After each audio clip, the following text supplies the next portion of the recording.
Hello, everyone. Welcome to this Ananda Sacramento celebration of Yogananda's coming to America 100 years ago. My name is Nayaswamis Jyotish, and it is a joy and a blessing for all of us to be with you today, honoring the life of the great yoga master Paramahansa Yogananda. In a few moments, I will introduce our presenters. But first, I wanted to let you know that we will have a question and answer session a little later in the evening. And if you'd like to ask a question of Jyotish and Devi or of any of our presenters, you can tap on the Q&A tab in your Zoom screen and enter a question. We'll ask as many questions as we have time to. So go ahead and enter your question if you'd like to do that. Now let's begin welcoming our presenters. First of all, I want to welcome Nayaswamis Jyotish and Devi. Jyotish and Devi are the worldwide spiritual directors of Ananda, and they have 3 books that they've written, A Touch of Light, A Touch of Joy, and their new book that just came out is called A Touch of Love. Let's all welcome them. If we were in a traditional setting, we would welcome them by clapping or namasteing.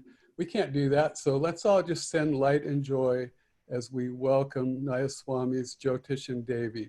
Welcome and thank you for being here. We're very happy to be here, Suryadas, and with all of our friends throughout the greater Sacramento area. We think we'll have a wonderful evening with you all.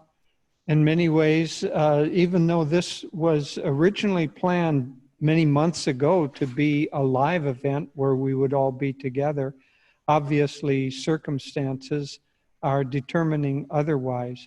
But in some ways, it may be even more intimate because if there were several hundred people gathered together, we would be farther apart. Here we're, through virtual space, we're actually in each other's rooms. So very happy to be in your living room or wherever you're watching from, and welcome to our temple. Thank you, Jyotish and Devi. And next, I'd like to welcome author Philip Goldberg. Philip Goldberg has written several books, including the one that's most pertinent to this event, The Life of Yogananda, the story of the yogi who became the first modern guru. He also wrote American Veda, From Emerson and the Beatles to Yoga and Meditation, How Indian Spirituality Changed the West. And recently, he has come out with a very timely new book called Spiritual Practice for Crazy Times, Powerful Tools to Cultivate Calm, Clarity, and Courage. So let's welcome Philip Goldberg. Thanks for being here, Philip. Oh, it's great to be with you. I have been looking forward to being in Sacramento and seeing my Ananda friends, and this will have to suffice. But it's a great pleasure. It's always an honor to honor Yogananda. Thank you, Philip. Thanks for being here. And next, I want to welcome our own spiritual directors here in Sacramento, Nayaswamis Dharmadas and Nirmala. Welcome and thanks for being here.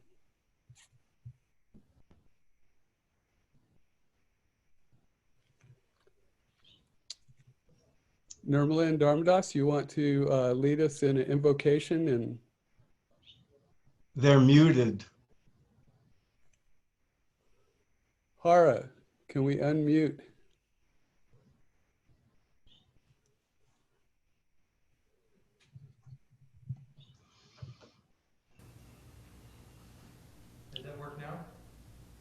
Are we unmuted? You are unmuted. Okay. Thank you all. Do you want to? We just want to extend our special thanks to all of our guest speakers. We're so grateful that you're here with us today. And thank you, too, to all of you who are watching. We're very happy that you are here to participate in this celebration marking the 100-year anniversary of Yogananda coming to the West. And now Dharmadas will lead us in a Sanskrit invocation. Yogananda brought many things to the West, and yogis being, especially master yogis, being really out of time and space. I'd like to welcome Yogananda to this ceremony or this evening celebration, because he's here in a living presence. He lives inside of each of us, in our hearts. And so this invocation is from our hearts in gratitude to his presence in our lives. And I'll sing it in Sanskrit. This is a traditional hymn to Brahma. Brahmanandam Paramasukharam Kevalam Jnanamurti Dandvatitam Gagana Sadrisham Tatvamasya Dilaksham Ekam Nityam Vimalamachalam Sarvades Rakshibhutam Bhavatitam Trigunarahitam Sadhurum Tam Namami Om Om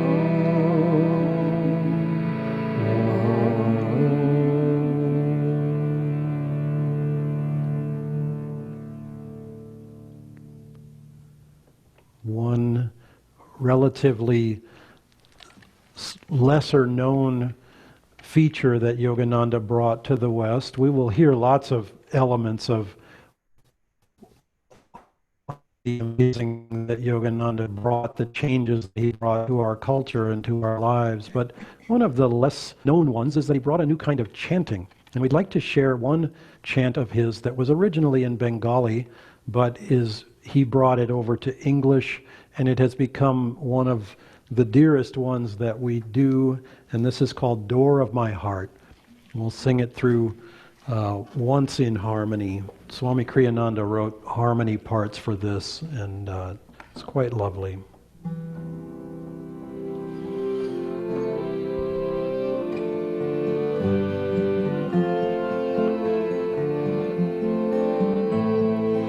Door of my heart, open wide, I keep for thee. Door of my heart, open wide, I keep for thee. Wilt thou come, wilt thou come, just for once come to me. Wilt thou come, wilt thou come, just for once come to me. Will my days fly away without seeing thee, my Lord? Will my days fly away without seeing thee, my Lord? Night and day, night and day, I look for thee, night and day. Night and day, night and day, I look for thee, night and day. Night and day, night and day, I look for thee, night and day.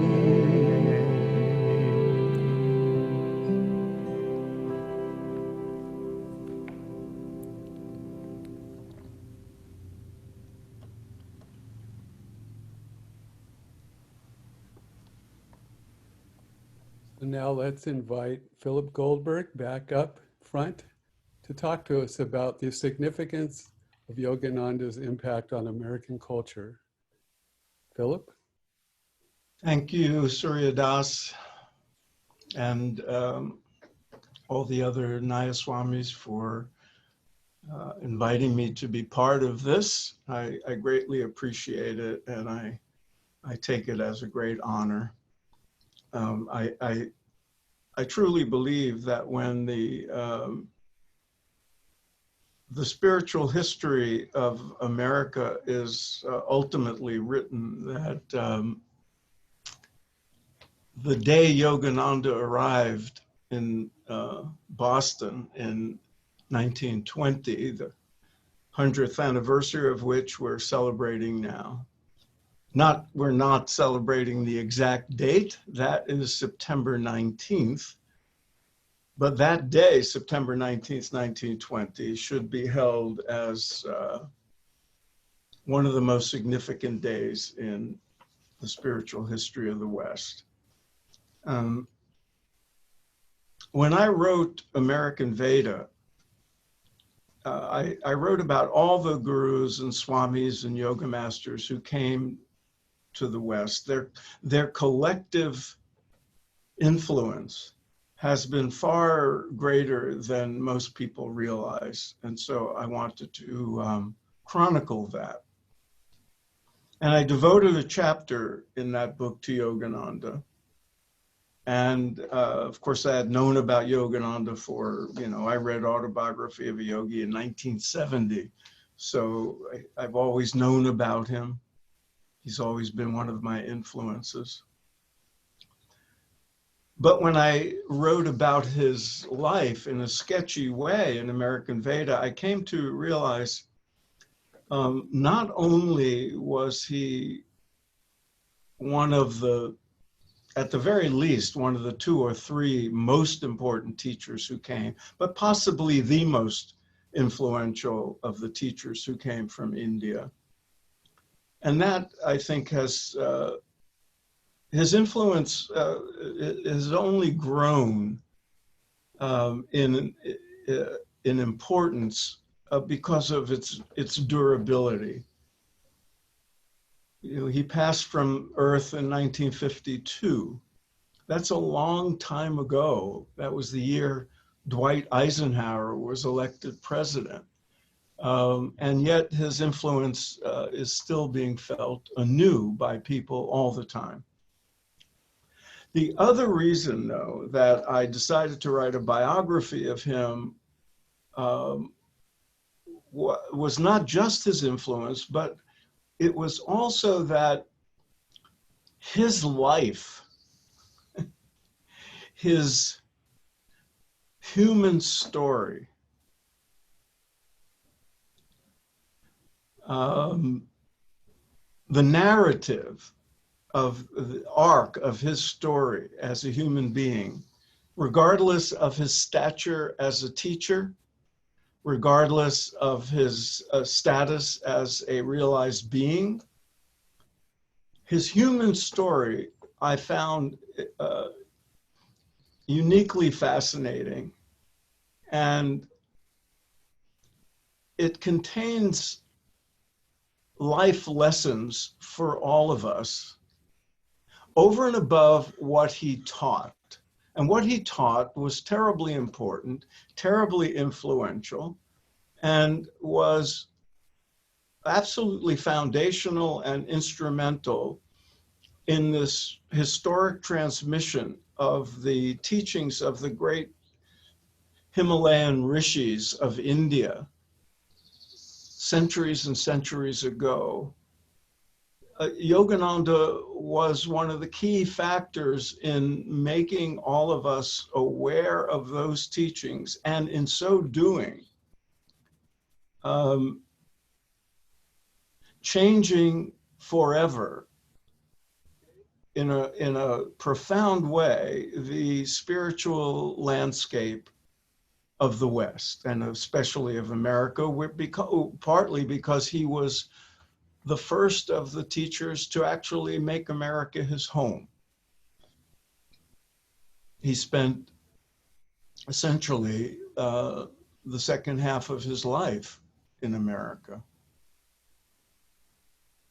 And these core teachings that our true inner nature is divine, that self-realization is everyone's birthright, that the core of our being is bliss, that all the spiritual traditions, if taken deeply enough, lead to the same unity consciousness or God consciousness that is the very definition of yoga.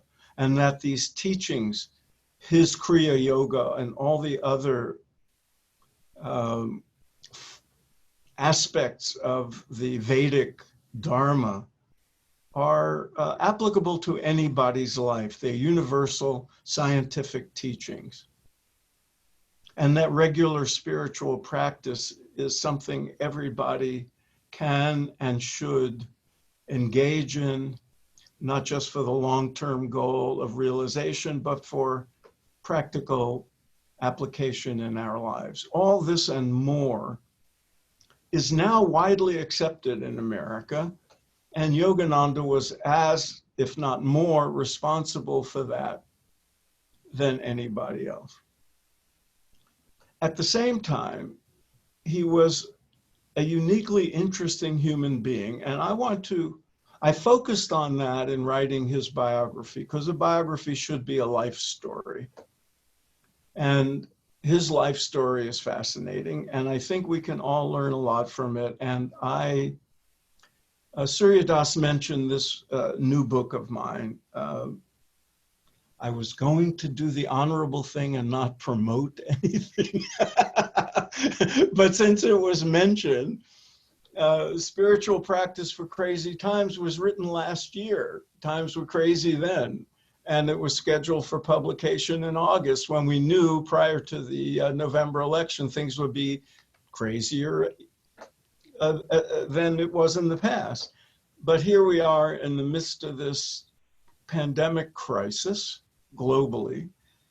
And nobody anticipated how crazy life could be. So the electronic version of the book was rushed out and discounted heavily. But I bring it up because when I was writing it, it's the first book I've written since I published the biography of Yogananda. And having written his biography, I found tremendous inspiration in his life story and in the core messages he devoted his life to bringing to the rest of us. And I want to emphasize, because of the times we're living in now, some of what I think we can learn from Yogananda's example, not just what he taught, because he lived what he taught. So it's exemplified in the circumstances of his life. And even though he was a monk, and even though he was established in a state of consciousness most of us can only aspire to, nevertheless, he was a human being, and we can learn from his example. One thing I want to emphasize is the way that Yogananda adapted not just his teaching, but his life. And in many ways, his life and his teaching, his mission, were one thing. But the adaptation to the changing conditions of life, and for him it was a radical change as a young man of 27 coming to America for the first time, long before there was an internet or even television to learn about this new world he was going into. The way he adapted so as to make his teachings more acceptable to the American mind, the American value system, the American personality, and yet remain firmly grounded in his core mission and in his status as a spiritual being whose highest priority was God realization, is something we can all model in our own way as we go through the changes and tumult of life in the world. And don't forget, his life spanned an era of massive changes and catastrophic and tumultuous world events. Like all Indians in his day, in the early part of the 20th century, he was a British subject. He was living under the thumb of a mighty colonial power that was suppressing the independence movement that was just really starting to grow in the Calcutta that Yogananda spent his teenage years in. And then World War I erupted, and it affected India in a tremendous way because they were essential part of the British Empire. And it was difficult. And then he came here, a stranger in a strange land, and had to adapt. And then he lived through the Roaring Twenties, having to establish an organization and make himself known. And then came the Great Depression. And for the entire 1930s, he lived with tremendous financial pressure, and at a time when, experienced, successful business people were going bankrupt. He had to keep an organization afloat and feed his staff and pay the bills. He dealt with all kinds of stuff, and then World War II and the aftermath of World War II. So he was involved in crazy times just as we are, and had a different kind of, a different set of responsibilities to deal with. When he arrived in 1920, it was only 2 months before the election that gave us Warren Harding as the president, and it was the first time women could vote. That's how long ago it was. He had, you may know that he already had begun to adapt to life in America before he even got off the boat, because he shaved his beard, thinking he had been told he would fit in better. But he still had long hair, and he still had dark skin, and would have been seen as a heathen in the America at that time. Even Irish Catholics and Jews were being discriminated against, much less a heathen from India. And this was a time when the Ku Klux Klan was in resurgence. So he faced racial bigotry and all kinds of annoyances and threats.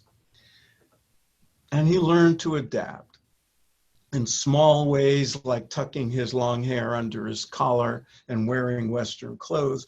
But also he adapted his teaching style as he learned who Americans were and what they valued and what they thought about. And he adapted his teaching delivery system, his methods. He used radio. He started Sunday morning services.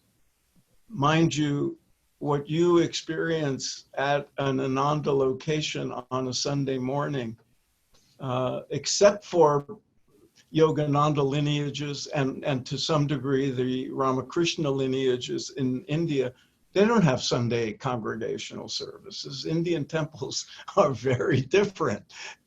But he adapted to what Americans were used to on Sunday mornings.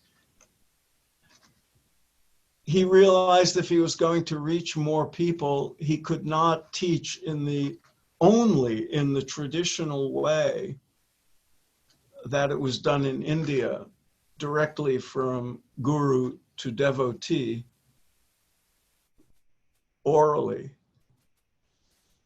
And so he put some of his teachings in writing, and he established the correspondence course. This was, new technology. This would be like making it an app today that somebody could clip a coupon and mail it to a central location and get lessons in the mail, typewritten once a week. This was innovative. It was new. And he ran into trouble with Hindu traditionalists for doing these things. And it's a great lesson to us because, we too have to adapt. Each of us has our own spiritual path. We have our sadhana, our practices, but we have a unique set of responsibilities and duties and jobs and schedules. We have to adapt, and we have to adapt creatively. Those of us who care about letting other people know about these teachings, we have to be very clever in how we speak about them.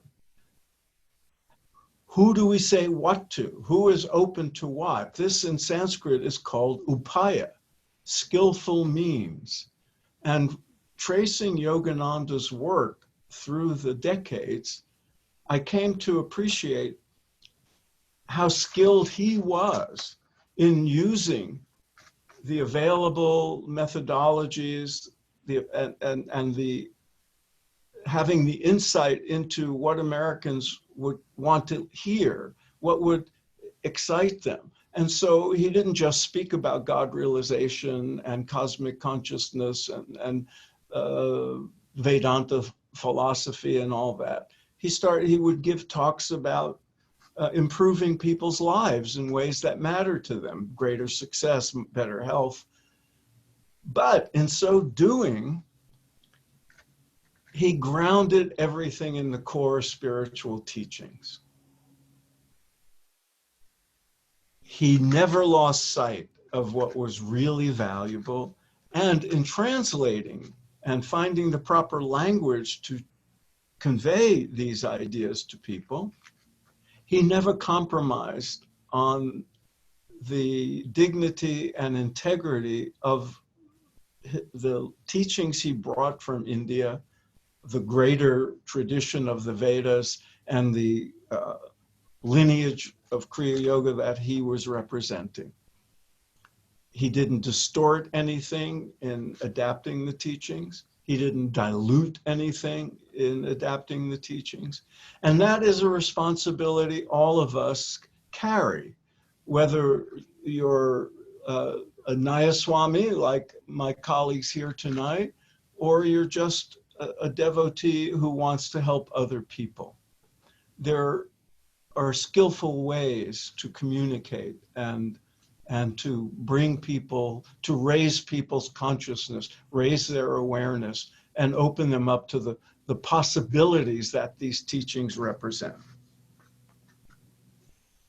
The other aspect of this, of his life that I really want to emphasize in the times we live in, was Yogananda was a renunciate, but he was a renunciate in the world.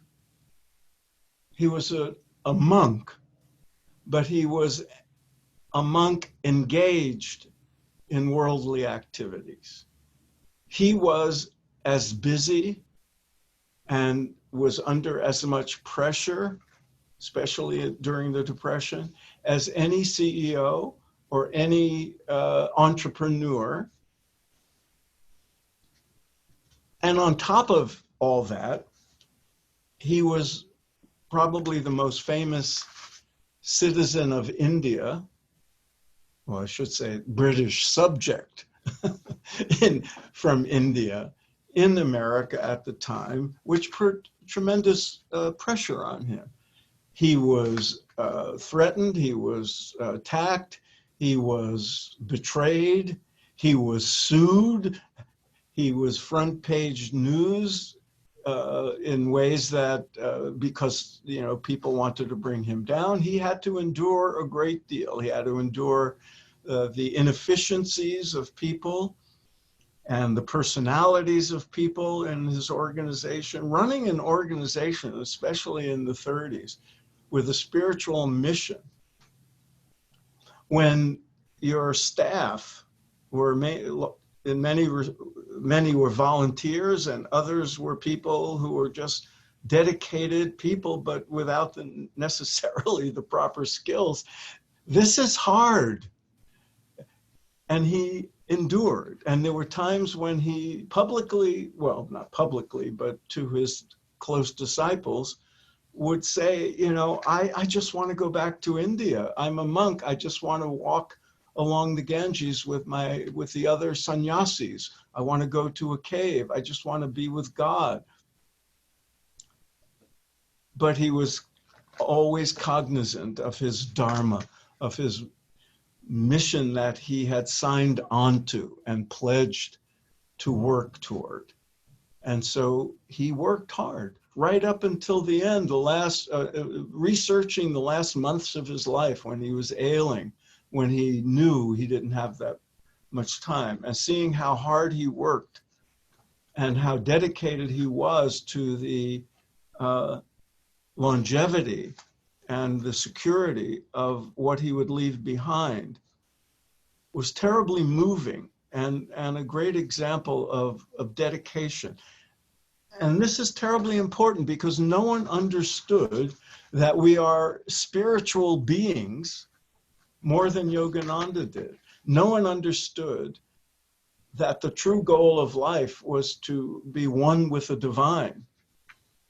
And that all this worldly stuff, all these changes, all of our ambitions, all of our worldly goals are just minor sort of playthings in comparison.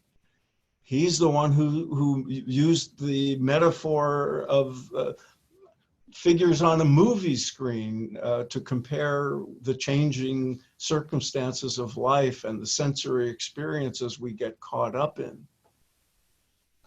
He warned people not to get overly wrapped up in worldly concerns and always put sadhana first and always put our status as children of God before everything else. And yet at the same time, he took life in the world seriously. He took his mission seriously. He took having to pay the bills seriously. He took everything very seriously. It may have been just play, but it was a serious game. And he worked at it. And one other thing I want to emphasize, because I found it terribly moving to me when I came across it in my research.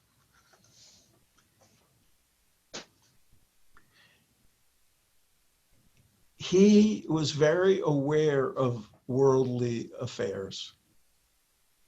He knew what was going on. He kept up. And in his talks and in his writings, he addressed worldly issues and he spoke out. He spoke out on behalf of the Indian independence movement and Mahatma Gandhi's work. He spoke out against all forms of bigotry and intolerance. He spoke out against the greed and materialism that had led to the Depression and other things. He spoke out against the people perpetrating horrors during the war. He spoke out against racism. Always from a profound spiritual perspective. I found this terribly inspiring. And we live in times when we need as many spiritual voices speaking up for what is right and what is good and pointing people in directions away from the things that are causing so much trouble in the world. and that he, a monk, who, I should add, took considerable risks by speaking out, because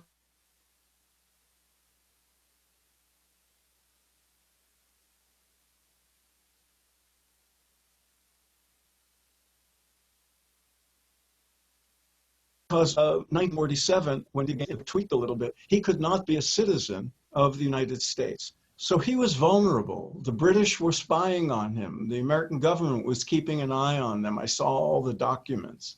Well, probably not all of them, but I saw some documents. He could have been deported as a troublemaker at any time. This was happening. But yet he spoke out. And he visited Gandhi, who was, obviously an enemy of the British rulers, when he went to India in 1936. And so he took chances and he spoke out courageously and did not ignore the troubles and the craziness and destructiveness of what was going on in the world, and yet never lost sight of what was really important and what is underlying everything else. In the way of the Bhagavad Gita, to me, the most important sentence in the Bhagavad Gita is often translated, established in yoga, perform action. That's what his message was, and that was the way he lived. Establish yourself first in yoga, and then do your duty, do your dharma. Do it courageously, do it with dignity, and do it with courage. And I would call on all of us in honor of Yogananda and his 100th anniversary to take that message seriously. He would want us all to protect ourselves and our health and our loved ones in this time of pandemic crisis, but he would also want us to be responsible citizens and to do what we can to help others, especially those who are most vulnerable. I apologize if I sounded like I was sermonizing, but that's the way I was inspired by this 100th anniversary. So thank you for inviting me.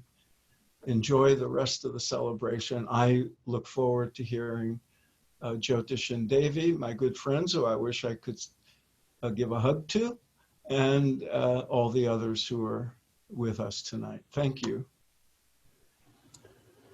And now we'd like to ask Nayaswamis Dharmadas and Nirmala to share some more Swami Kriyananda music with us. Thank you for the beautiful video, and thank you, Phil, for the inspiring talk. It's always amazing to me to learn more about the circumstances of Yogananda's arrival in America in those early years, because it's just opaque to most people. It's really very little is published. So thank you very much for shining light into that area. I'd like to sing 3 songs for you, written by Swami Kriyananda. Swamiji expressed in music some of the philosophy that Yogananda gave to the world in a very uplifting way. And knowing that music affects our consciousness, he wrote this music, and we'd like to share 3 songs with you. The first one is called Life is a Dream. And Swami also wrote introductions to each of these songs. And so the introduction for Life is a Dream goes like this. Each life is but a moment in the vastness of eternity, and each moment in our lives is a gift from God. Let us use our gifts wisely, seeking God from whom we came.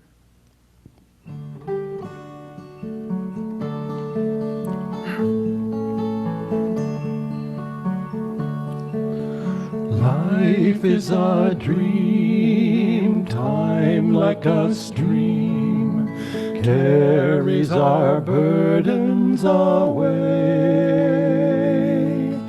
Never despair, joys everywhere, Love can befriend you today.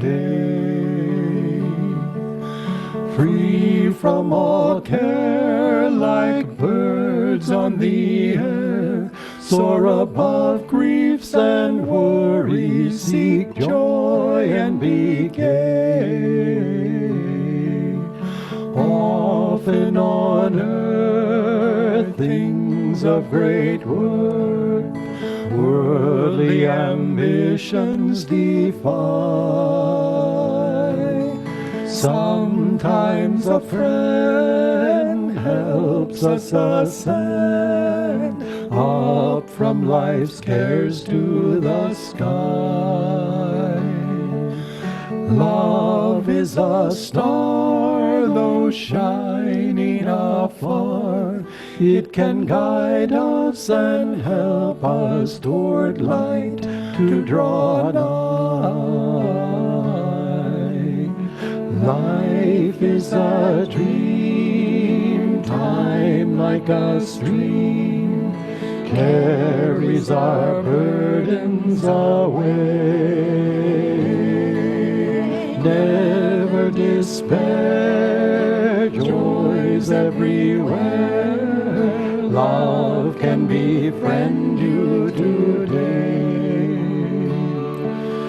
Free from all care, like birds on the air, soar above griefs and worries, seek joy and be gay.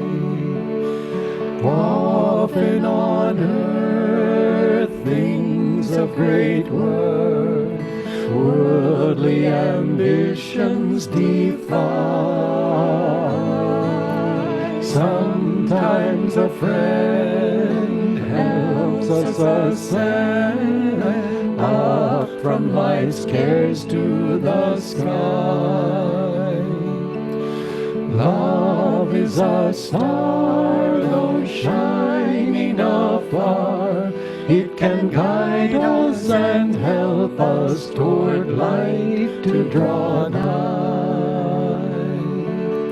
Love is a star, though shining afar. It can guide us and help us toward light to draw nigh.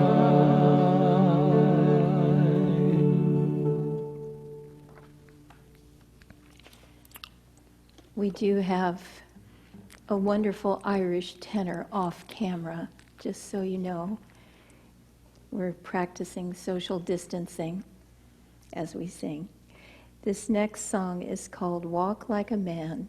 The mountain calls, will no one climb with me? No matter, I will climb alone.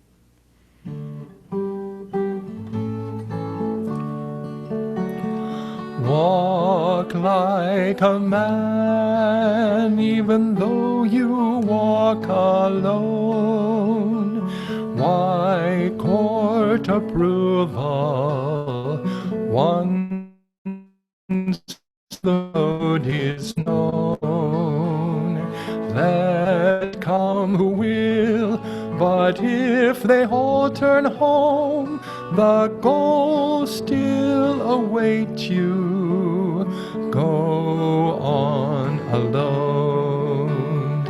Follow your dream, though it lead to worlds unknown. Life's but a shadow, once our dreams have flown. What if men cry, your dream is not our own?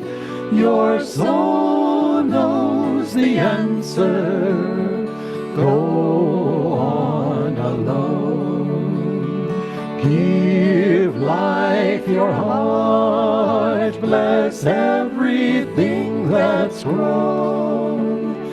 Fear not the loving, all this world's your own. Make rich the soil, but once the seed is sown,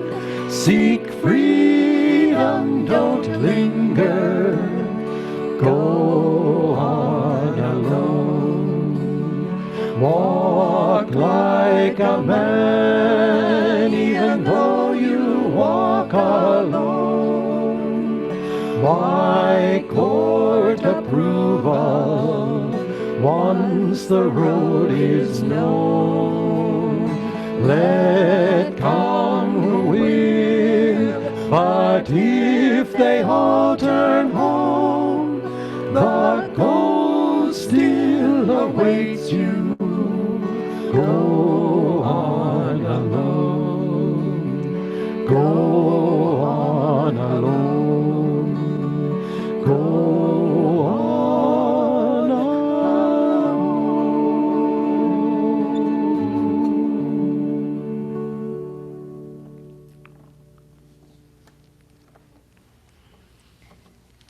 And one last song.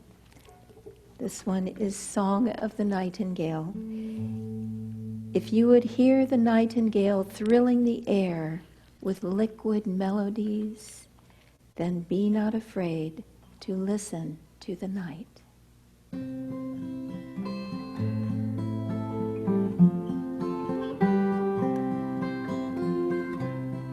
Nightingale, nightingale, sing of joy through the night. Teach my heart to impart everywhere your delight. Sing of moon rays on the rain, sing that love's not in vain. Every grief, every wrong has its ending in song.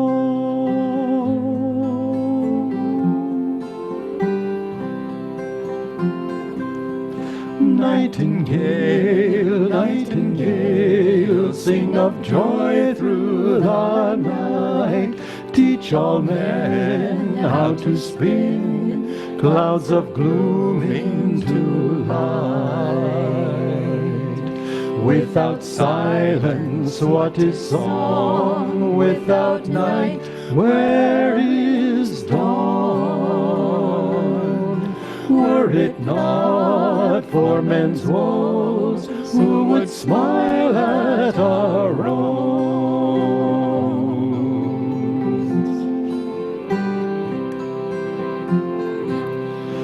Nightingale, nightingale, sing of joy through the night.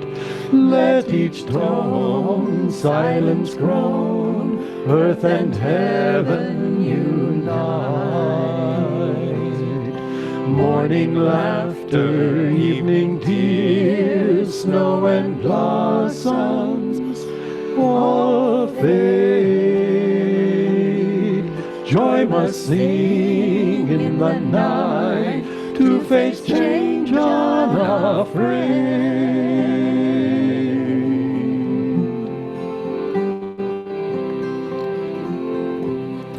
Nightingale, nightingale, nightingale.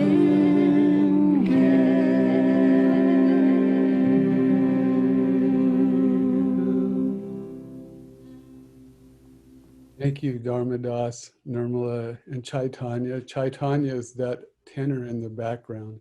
Very beautiful music. Thank you so much. And now we want to welcome Nayaswamis Jyotish and Devi back up. And they're going to do the keynote talk on sharing the light of yoga with all. Good evening, everyone. It's very nice to be here. Thank you for the beautiful music, Dharmadas and Nirmala. And Phil, that was a wonderful talk. You know, Phil was reluctant to promote his own books, but I've been a disciple of Yogananda for more than 50 years. And I must say that when I read Phil's biography of Yogananda, it gave me a whole new perspective on Yogananda. It's almost as if I had seen his life as a series of episodes. But Phil's book allowed me to see the arc of that, and more importantly, the social context in which it was set. So thank you, Phil, for the gift of that book, and thank you also for the beautiful talk that you gave. So obviously tonight we're celebrating the 100th anniversary of Yogananda coming to America from 1920 to 2020. I wouldn't have been able to say this 3 or 4 months ago, but in a certain sense, Yogananda's life just before coming to America and now to the present date spans one pandemic to the next pandemic. In 1918, there was a flu that in India killed probably in excess of 20 million people. And Yogananda, just so that you can relax about this, told his disciples that if they were feeling ill, they should wear a mask, because he had learned that this was an important social responsibility that we have. So as Phil was saying, Yogananda was not only the highest of a high yogi, but he was also very practical in living in this world, which to him was only a dream. But to all of us, that dream seems very, very real. And so he, knowing that, instructed us in how to live a better dream and not to live in the midst of a nightmare, especially a self-created nightmare. So Yogananda came, one could say, with 2 essential missions. One was to uplift the consciousness of all mankind. Yogananda didn't just decide one day, oh gosh, it would be nice to hop on a boat and go over to America and become a popular teacher. He was destined to do this work. In our lineage, there are 3 great gurus who precede Yogananda. There's Babaji, Lahiri Mahashai, and Swami Sri Yukteswar. Swami Sri Yukteswar, Yogananda's guru, was told far before Yogananda came to him by Babaji that I'm going to send you a disciple for you to train so that he can go to the West. So Yogananda's coming to America, his mission to the West, was preordained far before he was even born. But he came to the West for 2 main purposes. One was to uplift consciousness. And in order to do that, mass consciousness, in order to do that, as Phil said, he had to stay and be completely grounded in the teachings that had endured from the time of the Vedas, those great spiritual teachings that are eternal. They don't belong to one religion. They don't belong to one country. They don't belong to a time era or a culture. These are eternal truths. And the Vedas, simply the great masters who conveyed that knowledge, didn't invent it. They perceived the eternal truths. And those eternal truths are the essence of all the different religions.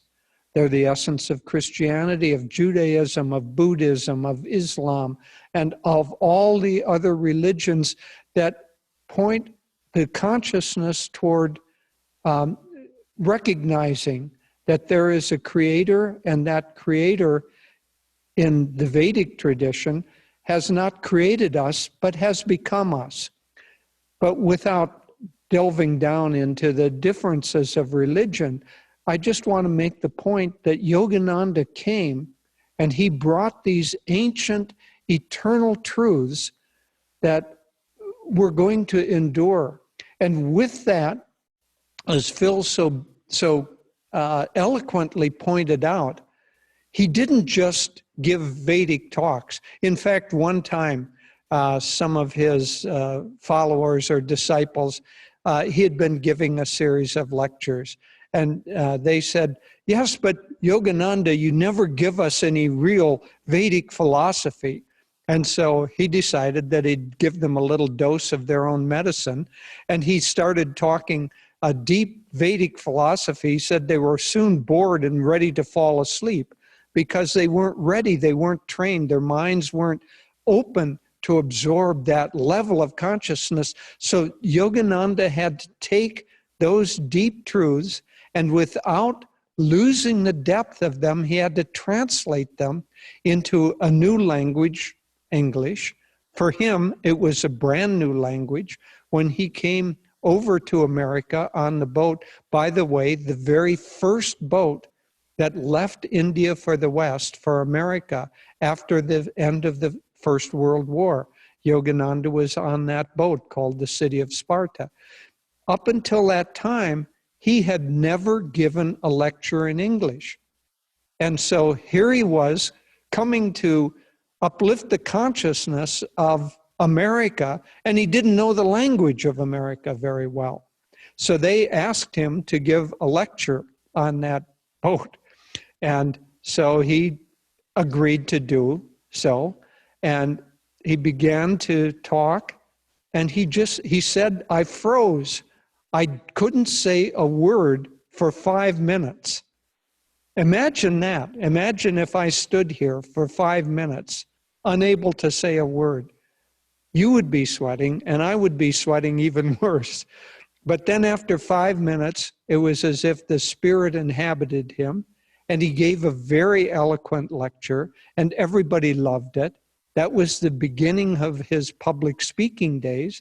He said, I don't remember what I said, but apparently I spoke in good English, and they all appreciated it. He went on then, as he came to America, within a very short period of time. Phil points out in his book that when he came to America, he stayed at first at the YMCA, and he went down to the cafeteria, never having been in a cafeteria in his life. He sat down and waited for somebody to serve him. And this being a cafeteria where you carry your own trays through a line, nobody came to serve him. And he went hungry for a day or two before he was able to observe this strange custom that Americans had of going up with a tray and serving themselves, unknown in India. He had to adapt to American culture, American ways.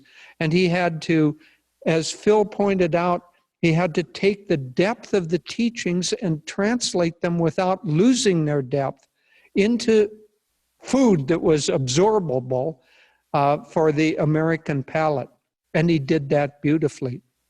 So very soon, and those of us who have followed Yogananda's life, he began to lecture in larger and larger forums in Carnegie Hall in New York, and he went on his cross-country tours where he visited basically all of the major cities in America, and he filled, during those years of his spiritual campaign, is what he called it, he filled the biggest auditoriums that could be found in every one of these cities, and almost always there was a crowd waiting to get in that couldn't get in. And so he went from city to city, and he awakened the consciousness of America. He awakened the spiritual consciousness and brought these deep truths. And he didn't just give a public lecture and kind of say, well, finish that one, and kind of clap his hands and walk away. He would stay in a city in New York or Boston or Philadelphia or Minneapolis or Portland, Oregon, or Seattle or Los Angeles or Fresno, or on and on. He would stay for 4-6 weeks, and he would give classes, sometimes 2 classes daily during those entire 6 weeks. So this incredible flow of energy. Now, in our teachings, energy produces a magnetic field around it. And that's what he was doing. He was putting out this enormous flow of infinite, untamed energy of God's consciousness that flowed through him, and that created an enormous magnetic field around him. And it was that magnetism that changed the consciousness of America. There have been other eloquent speakers. There have been good entertainers, but they haven't had the lasting effect that Yogananda had. Yogananda's, one could say, his public mission of raising mass consciousness probably culminated in the publication of the autobiography of a yogi. And the autobiography of a yogi, as during his spiritual campaigns, he reached thousands, and cumulative effect of that, he reached hundreds of thousands.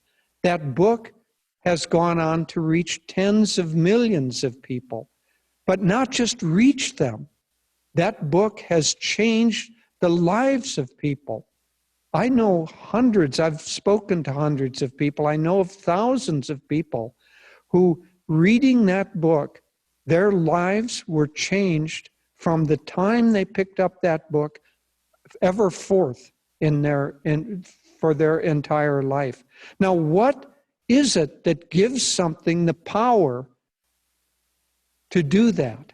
Well, of course, for one thing, it is the infinite flow of consciousness. It's the rooting in these deep truths. But as Phil was pointing out, one of the geniuses of Yogananda was that he took those deep truths without diluting them and put them in a way that was not only palatable, but was highly magnetic. And so he filled that book with stories of miracles. But it wasn't just a book with miracles because he wanted to say, oh, wow, look what I've seen. Every time he talked about a miracle, he talked about the consciousness behind that miracle, the consciousness that produced the ability to levitate, or the ability to have two bodies, or the ability to read minds and project thoughts. So every time he talked about a miracle, he talked about the consciousness behind that, the consciousness of being rooted in God, or as Phil said, established in yoga, go forth and act. Established in God contact, go forth and act. And if that act happens to be a miracle, fine. So that book is filled. It's one of the great entertaining reads of my life, the life of anyone who picks it up. Even 50 years after its publication, it was still the most popular book of nonfiction in Italy in 50 years after its publication. That year, it was the most popular book. So it has that enduring energy. Now, what is it that gives a book the power to change lives? It's more than written words. It's more than stories. Fascinating stories though they may be, stories of miracles. Nonetheless, there's something more to it. When Swami Kriyananda came, he had read that book. It, of course, changed his life, and through the change of his life, it began the movement of Ananda. So his reading that book in New York was so powerful of an experience for him that he got on the next bus and came to Los Angeles and became Yogananda's disciple. In that first meeting, Swami Kriyananda said, Kriyananda said, he wasn't yet Kriyananda. He was a young boy, a young man, and Yogananda, J. Donald Walters, Yogananda called him Walter. And so Yogananda asked him, what did you think of that book? And Yogananda said, Walter said, oh, sir, it was the most wonderful book I've ever read in my whole life. Yogananda said, that's because I put my vibrations into it. Vibrations are energy. I put my energy into it. I put my magnetism into it. And that's what makes it great. So that mission that Yogananda had to change mass consciousness, to uplift mass consciousness. And I appreciate Phil saying that when the history of spirituality in America is written, perhaps the single most important event in that history will be the day that Yogananda stepped off the boat in 1920 in Boston Harbor.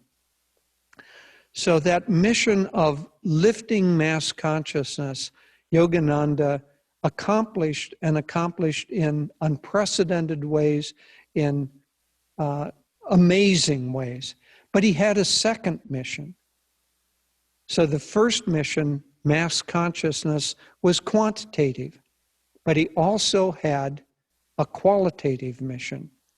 And so after about 1936, he had traveled enough and spoken enough publicly and given enough lectures.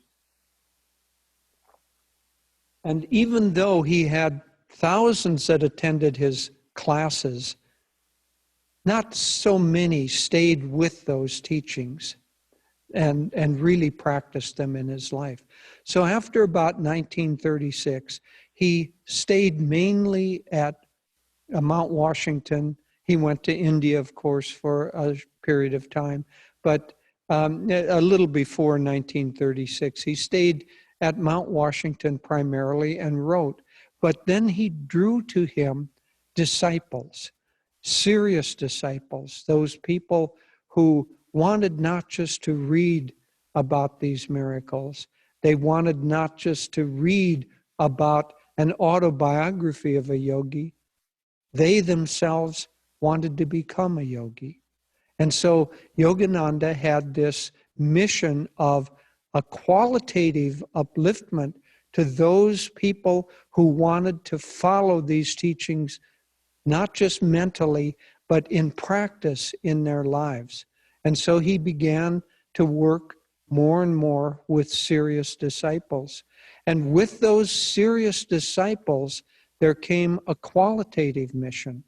Now, for us, I would say the most important of those serious disciples for us was Swami Kriyananda. He came to him in 1948.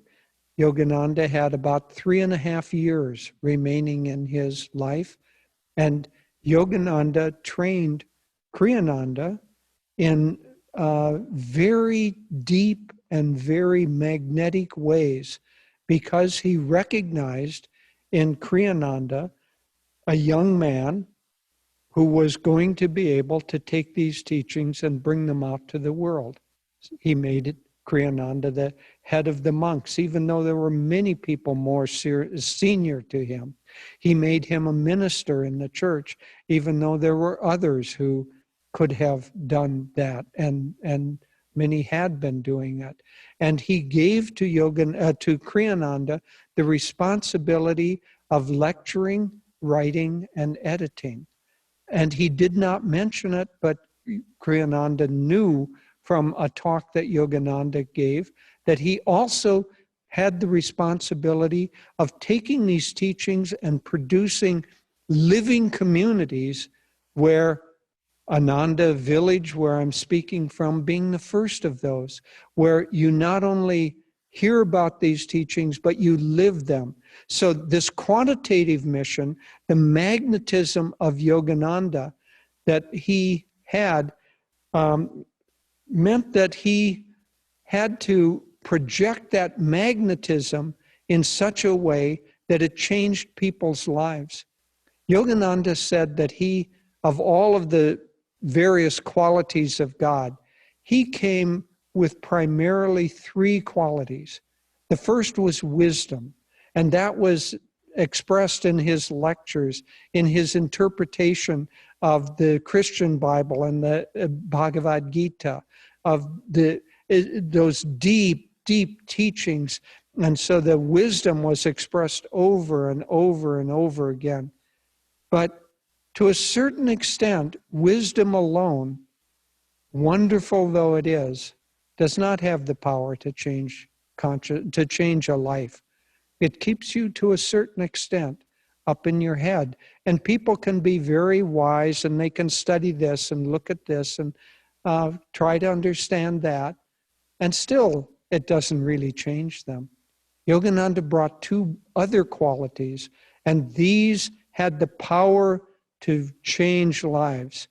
The next quality that he brought was love. He had a potential, he had the ability to express in a kind of a magnetic aura, deep, loving friendship to everyone he met. He would walk sometimes around the neighborhood and people would just gather. We heard a story of a man who filled his gas tank, not even knowing who he was. Yogananda didn't drive a driver would bring the car, Yogananda would be in back.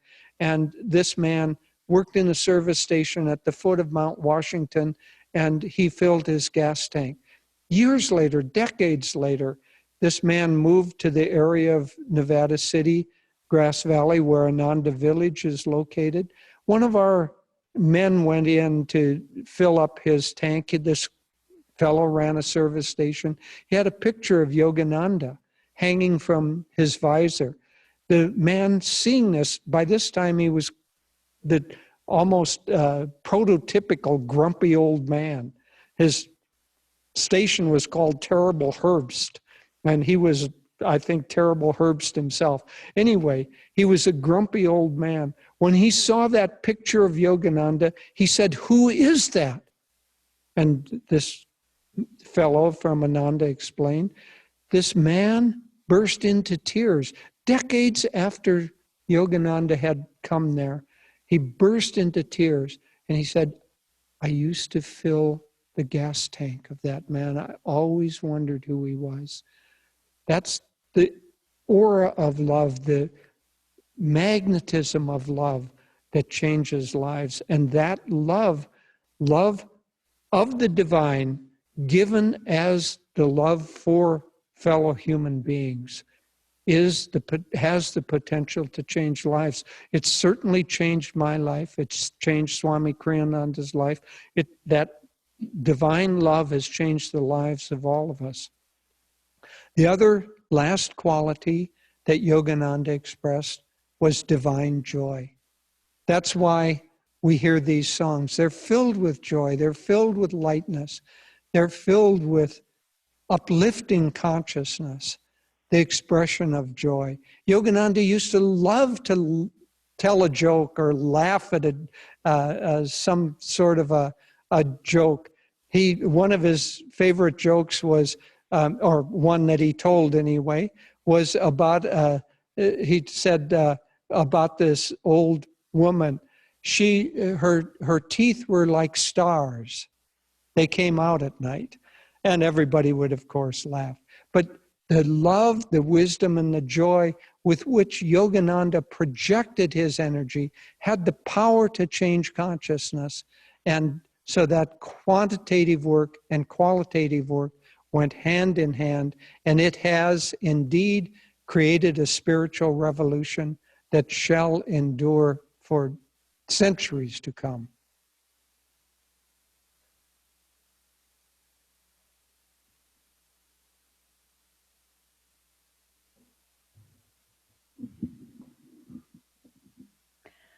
Hello, everyone.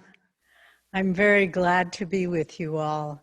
And it's such a joy that Nayaswamis Dharmadas and Nirmala invited us to be a part of this Yogananda Fest and to share the discussion with our good friend Phil. And we've enjoyed listening to everything so far. It's just been wonderful. We hope you all have enjoyed it as much as we have. So as Surya Das announced, the topic we've been asked to speak on is sharing the light of yoga with all.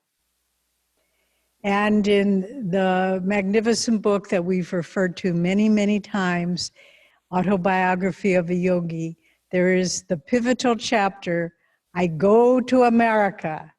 And it starts out very surprisingly with this quote from Master: Americans Surely these must be Americans.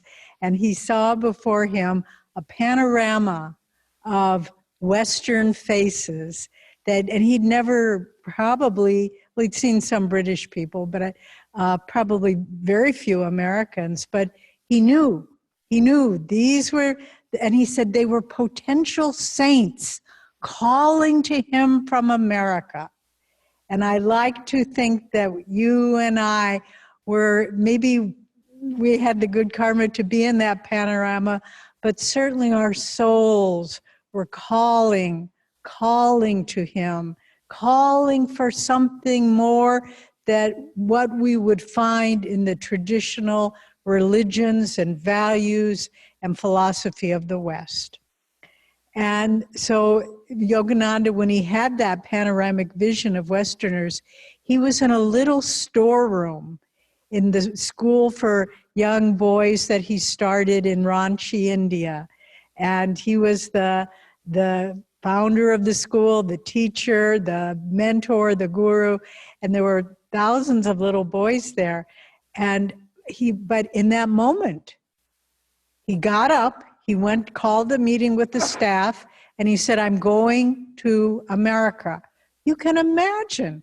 And he turned over all the responsibilities of running the school to them. He traveled back to Calcutta, where his father lived, for Gorpar Road, and said, I'm going to America. God is calling me. And his father was just stunned and heartbroken. And he said, first he didn't want him to go because he realized he was losing this beloved son. And he said, who will pay for your trip? And Master said to him, God will show me the way, but perhaps he will inspire you to help me. And his father said, never. And that was the end of that discussion. But the next morning, his father handed him a generous check to help him to fund the trip to America. And then he went to his guru, Sri Yukteswar, and knelt at his feet. And Sri Yukteswar, of course, gave him his blessings. And long ago, in the early years of him being a disciple, and just remember too, as Phil said, Master was 27 years old at this time, a young man. And he'd been in his guru's ashram, he started a boys' school, and that was the extent of his organizational skills, his administrative skills, his public lecturing, all the things he had to learn when he came here. And Sri Yukteswar had told him early on, you are the disciple that Babaji told me he would be sending me to disseminate these teachings in the West. Go. He said, all doors are open. It's now or never. And then he added something which was very important. Sri Yukteswar said to Master, he said, forget you were born a Hindu, but don't become an American. Take the best of all your brothers and sisters throughout the world. And in a certain sense, that's what defined his mission. And he came, as we said, on the city of Sparta. Sparta, of course, was the city of the great warriors, the great 300 who stood steadfast against the invading Persians, thousands upon thousands of them. And so Yogananda came too, one man, alone, a young man, barely speaking the language, not knowing the customs, to hold off, to forestall the forces of materialism that were becoming entrenched and changing and defining this era of history, this period of history. Materialism, greed, power. He stood, those were the enemies he came to face. And he stood and held the ground and changed the lives of millions throughout the world. One man. And with God behind him, of course, only that. It would have been impossible when I say one man, one God realized man, because it was not humanly possible what he did. But with God's power behind him, he changed the course of the development of consciousness. And it also says in the autobiography of a yogi that Babaji, the great Himalayan yogi, understood the trend in Western civilization, the complexity and materialism, and the influence that it would have on India. And we see that today when you go to India. They are adopting Western values and clothes and music and everything as fast as they can eat it up. Often when Jyotish and I or others from Ananda are in India, we're the only ones wearing Indian clothing. They're all wearing jeans and Gap sweatshirts and so forth. But Babaji understood that the complexity and materialism of the West would influence India. So he sent this chosen son. I love the video that was created. This is my son in whom I am well pleased. That was Yogananda, chosen by God to come to the West and change those tendencies, uplift the consciousness. So, because India, as Swami Kriyananda, our lifelong teacher, told us, India is the guru of the world. And if it loses its spirituality, it will have a tremendous downward influence on the world. So bringing the, Master said, part of his mission was to join East and West, the practical efficiency of the West, which India needs, and the spiritual depth and understanding of India, which America needs. Bringing these together lead the way to a great new civilization. It's hard to see it right now. Right now, we look at the world and it is, in my lifetime, I've never seen it with such darkness. And not just the coronavirus, but the hatred and the violence and the divisiveness and the lack of integrity and the lack of truth, alternate facts. I mean, where do you go with that? Alternate facts. Where is truth? Where is truth? And so we have come. Yogananda came at this time. His teachings have come at this time to help us to find a way through the darkness of this period of human history and sharing the light of yoga with all. Yogananda, in one of his talks, The Great Light of God, there's a very significant passage in which he says, we have started a great movement, and I have come with a special dispensation, the interpretation of the scriptures and the giving of Kriya Yoga, the path, the key to heaven. So interpretation of the scriptures and the giving of Kriya Yoga. Now let's look at that a little more broadly. Sharing the light of yoga. Very interesting. What is yoga? Many people think it's asanas, it's postures. Put on your yoga clothes, get your yoga mat and your yoga bolsters, and you do yoga postures. But yoga means union. Union with the individual soul and God, with the universal consciousness. And Yogananda chose that name. He was born Mukundalal Ghosh, but when he took his Swami vows in the Swami order, he chose Yogananda, bliss through yoga. Bliss through yoga. And so yoga is much more than how it is narrowly thought.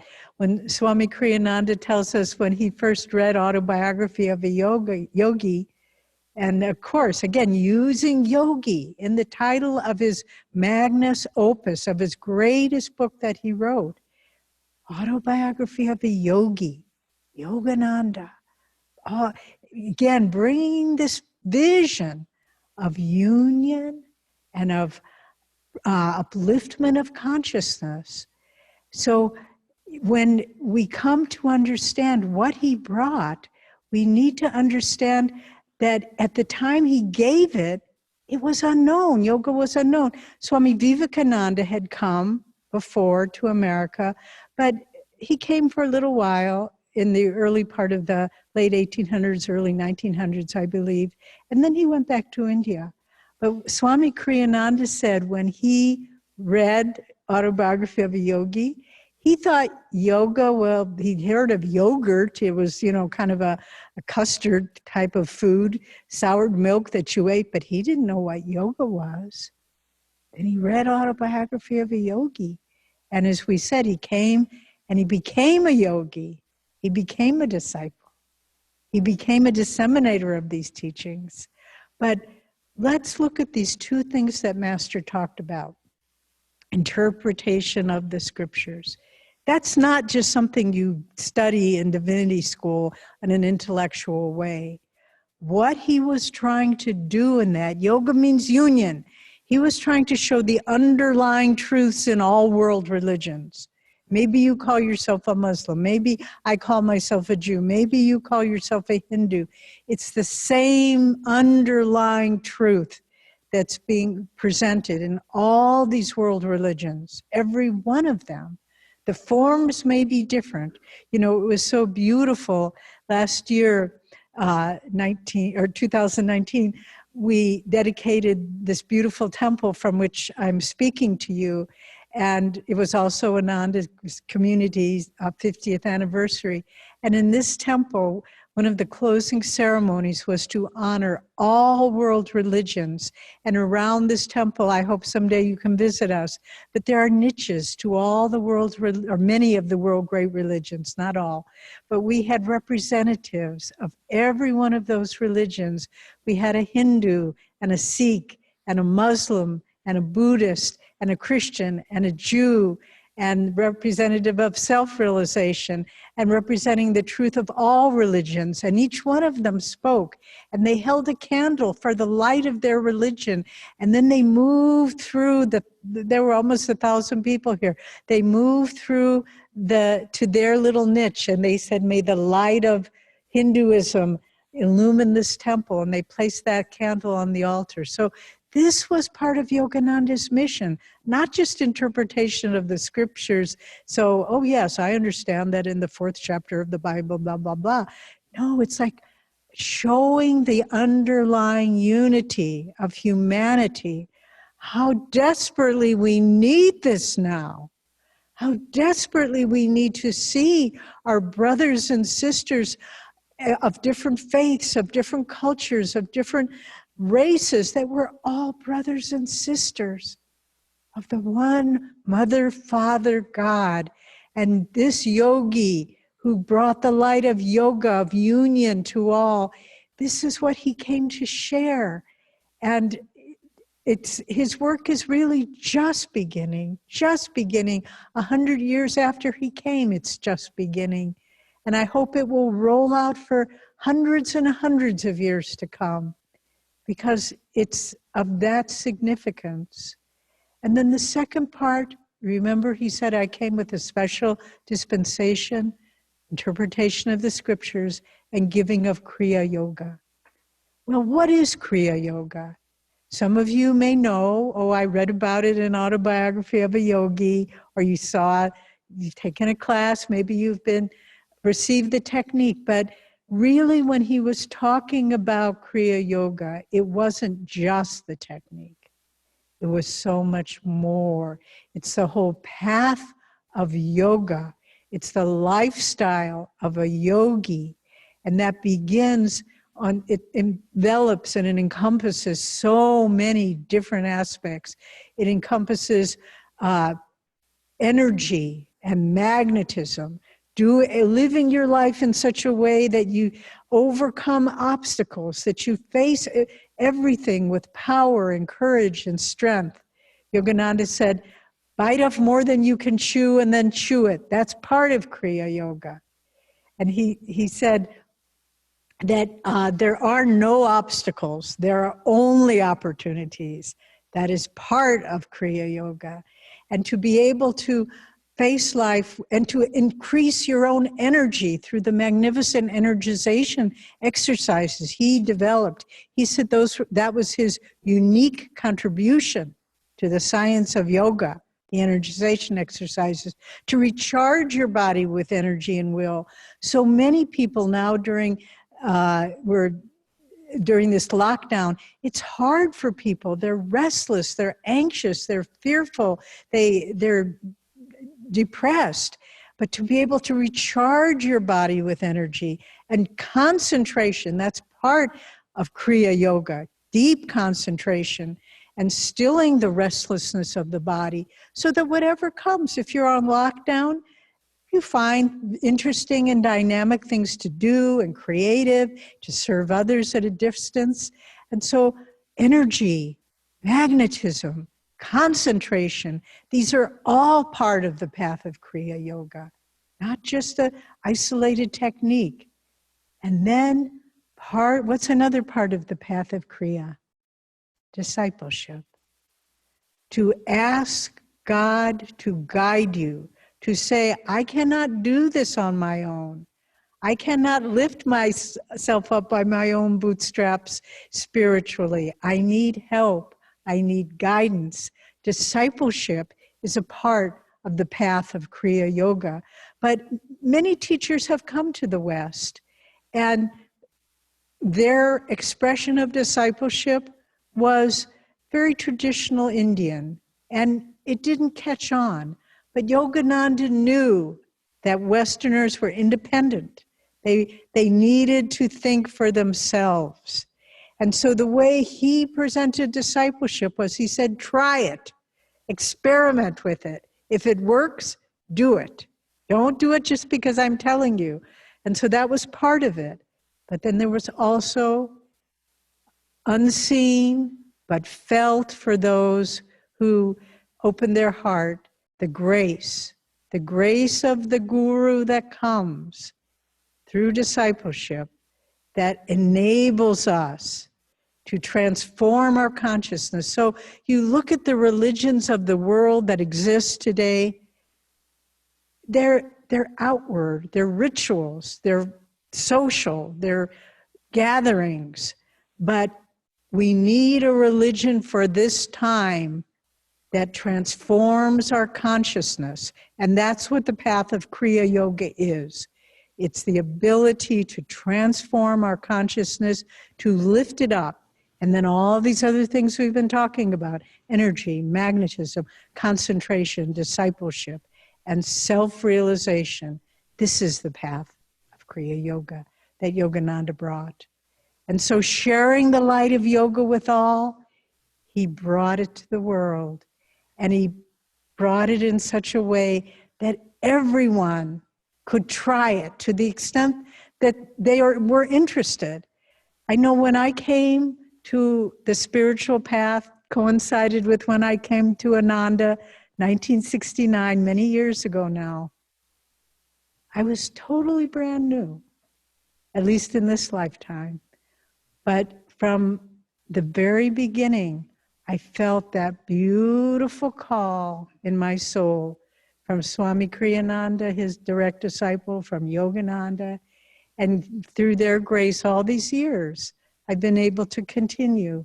I had no idea this is what my life would be. It wasn't, I would say, even a conscious choice with my mind, but my soul was desperately trying to see what's real, what's true. What can I build my life on? What's the purpose of life? And Yogananda, and I'm one of thousands and thousands, hundreds of thousands, a great wave of people, that panorama of Western faces that Yogananda saw in his vision at the Ranchi school. And so sharing the light of yoga with all. This is what has happened in these 100 years. And we are grateful beyond anything we can say to God and our line of gurus for sending their beloved son to these shores to transform our consciousness. Thank you, Nayaswamis Jyotish and Devi, for sharing the inspiration of Yogananda's life with us and sharing the inspiration of your own lives, embracing and living the teachings of Yogananda and sharing his teachings with all for so many years. So thank you. We have a few questions now we'd like to ask you and others. And the first question is for Jyotish and Devi. Based on Yogananda's life and teachings, how can we use the difficulties we currently face to accelerate our spiritual growth? That's a very good question, because unless we face difficulties, think of our consciousness as being like a balloon. Unless that balloon faces some pressure, there is not the impetus to try to expand it. And so the pressures that we face are the opportunities. As Yogananda said, there are no obstacles. No, thank you. There are no obstacles, there are only opportunities. So the pressures that we face with this virus and other things in our life, the economic influences of it, those seem like obstacles, but they're opportunities. They're opportunities especially to expand our consciousness, because if we remain going in the same way that we have been as a country, as a world, as individuals, we're going to lose this opportunity to rise above the difficulties by the raising of consciousness. Yogananda gave us the teachings of meditation, and I will say that for these times, this is exactly what is needed. So the meditation of this age is the medication that is needed for not just the viral pandemic, but for the pandemic of lower consciousness that needs to be raised. That's the real enemy. So taking these teachings and applying them in the world that we live in is a great, great opportunity.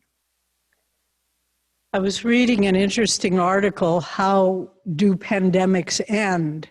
And looking historically at different pandemics throughout the world. And it was very interesting. It mentioned two things. One, that finally the virus just seems to have spent itself. It's moved through a population. Maybe a vaccine has been developed, but that on the physical level, there maybe it's herd immunity, as they talk about, but it no longer has the impact that it does. But the second important factor in how pandemics end is the fear of it subsides. And Yogananda said that the cause of the 1918 pandemic, the Spanish flu, was the negative thoughts and actions that were generated from the First World War. And he wasn't here to say what's causing this pandemic, but one can assume that it's the negative thoughts and energy that exist in the world today. So what can we do? First of all, deepen your own spiritual life. Go to the source. We need to be his warriors right now. We need to spread, instead of, we do a worldwide prayer campaign every week from here in America, Ananda, Italy, Ananda, India. And we do an affirmation together that being warriors of light, it says, God's light is within me and around me, with the sword of faith in my hand, with the love of God in my heart. I am a warrior of light. I join with my brothers and sisters everywhere to overcome fear with faith, hatred with love, disease with health. Together, let us share God's light. And so we need to think about not how can I survive, but what can I do to help the world survive? And that's to become a warrior of light and to uplift your own consciousness. Thank you, Jyotish and Devi. I now have a question, a similar question for Philip Goldberg.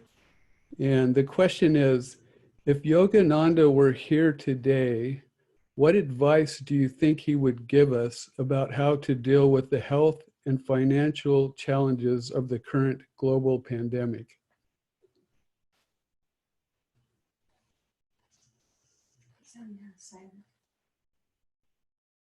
Hara, can you unmute Philip?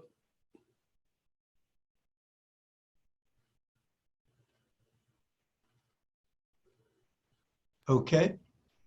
There you go. I'm sorry. I think Jyotish and Devi have already answered that question. I will add that, as they suggested, I think the first thing he would say is that first half of the equation we talked about earlier, establish in yoga, perform action. The first half of that, the established in yoga part, would be his highest priority, I think. He would say, first, you have to protect yourself. You have to protect your body. You have to protect your consciousness. You have to protect your soul. You have to protect your loved ones. And the key to that is to maintain your sadhana, your daily practice, whatever your meditation or other practices are, do them assiduously. To think that you only meditate in good times, or that the tension and anxiety we all feel now is an obstacle to meditation and therefore you can't do it, is wrong thinking. This is when we need it the most. This is when that is the first priority.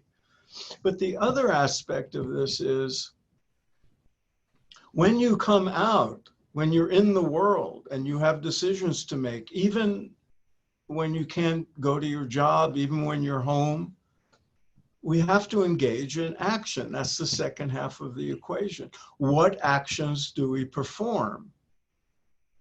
Well, acting with compassion, acting with generosity of spirit, acting with kindness, acting from a sense of service, asking what you can do to help, to raise the consciousness of others, to ease the burden of others. Those are also spiritual practices. One of the things that struck me about Yogananda's description of his years with Sri Yukteswar, his guru, was that it was very demanding. It was peaceful and blissful to live in an ashram, but as gurus have a way of doing, they to those to whom much is given, much is expected. And he would say, learn to behave. And Yogananda did the same with his close disciples. He held them to very high standards. And he did that not just because it was better for the community and better for the milieu of the ashram or the organization, but also because it was better for the individuals. Calling yourself to high standards, especially in a crisis, is also a spiritual practice. And I think he would emphasize both the inner dimension of being a warrior and the outer dimension of being a spiritual warrior. Thank you, Philip. Thank you for those wise words. We have another question for Jyotish and Devi. Yogananda used to speak of simple living and high thinking. Can you talk about what he meant and how it is relevant today? That's a very good question. Yes, in fact, simple living is one of the things that will help rebalance the world. Yogananda talked also about the slavery that people get into, especially as they get into debt. They enslave their lives. He said that every hair on a person's head is a slave to the debt that they're trying to carry because they have tried to accumulate what he called unnecessary necessities. And he urged people to voluntarily simplify their life, to look at what you need as opposed to what you want.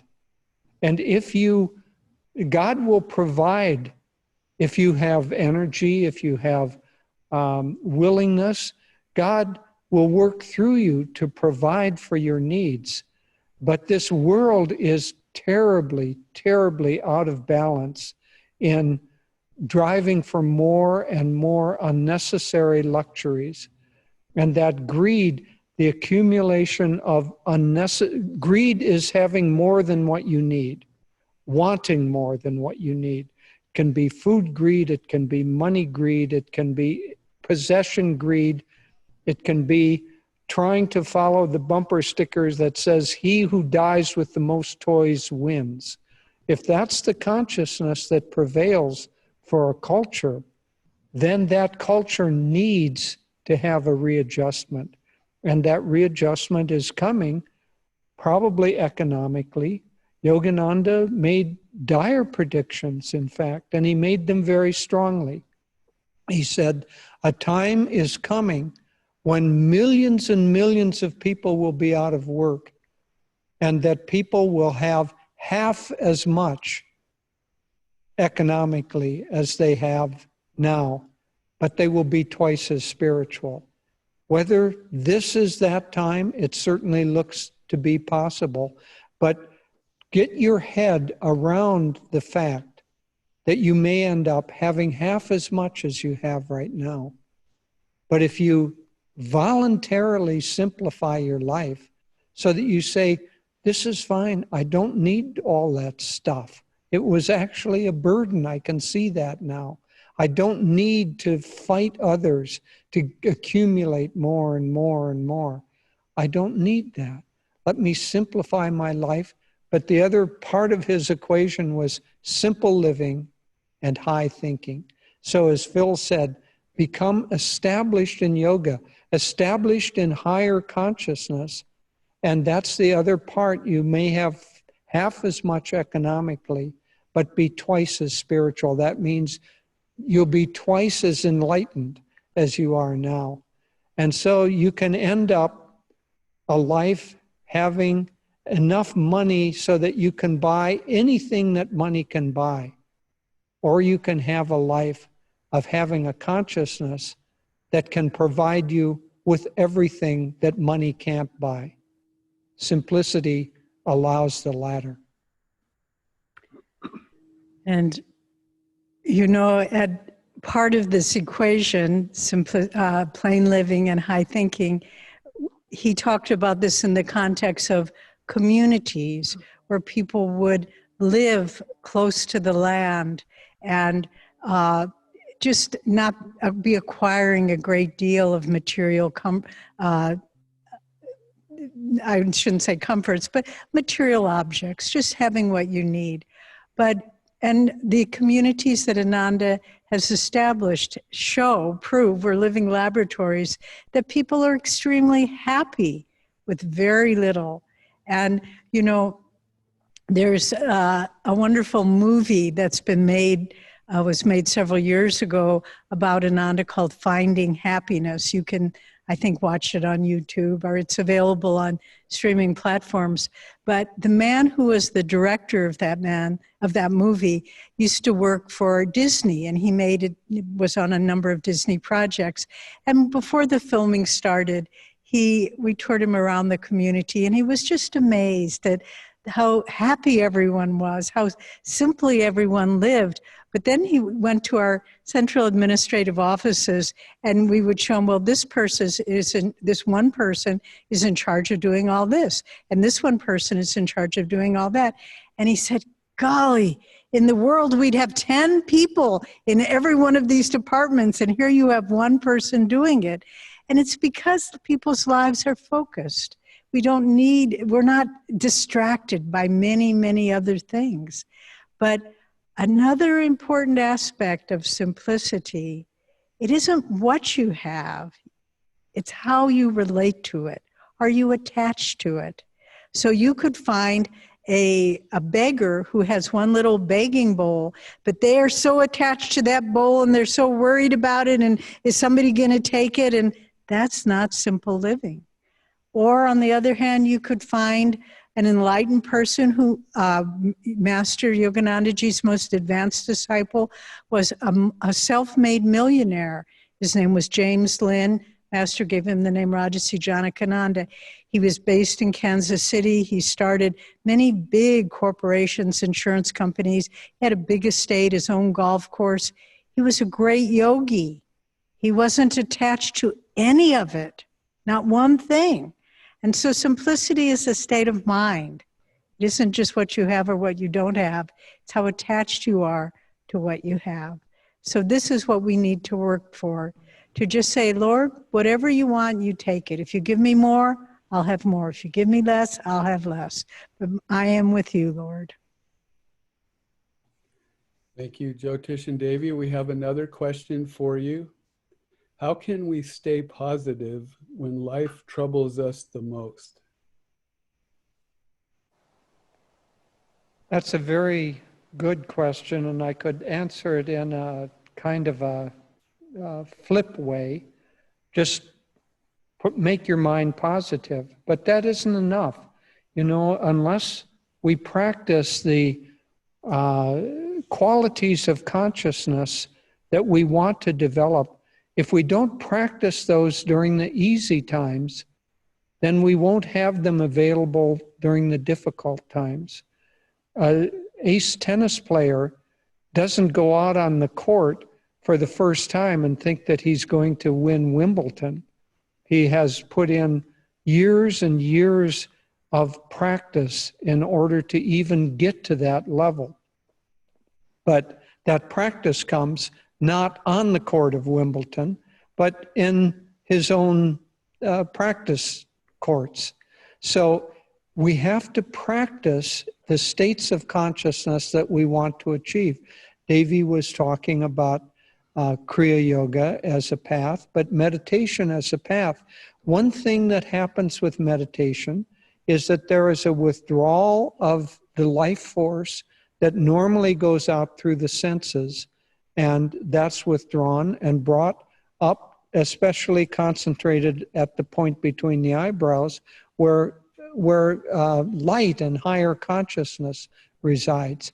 As we practice meditation and that learn to begin to control that life force, the other aspect of that life force is that it creates likes and dislikes. It creates desires and aversions, and it creates fear and tension and anxiety. As we begin to withdraw that life force and bring it under the control of our consciousness, we develop the ability to control our own reactive process. Then, when difficulties happen, that's practicing on your own court. That's the daily practice of meditation, the daily practice, just as the tennis player needs to learn to do a forehand and a backhand, we need to learn how to control our life force. Then, when we're challenged, we will have that skill. So the practice of your sadhana, the daily meditation, the control of life force, the keeping of the energy under your control, then when you need to stay positive, you have already practiced controlling the flow of energy, which creates either positivity or negativity. And if you learn those skills, as all of Ananda centers, one of our prime missions is teaching those skills.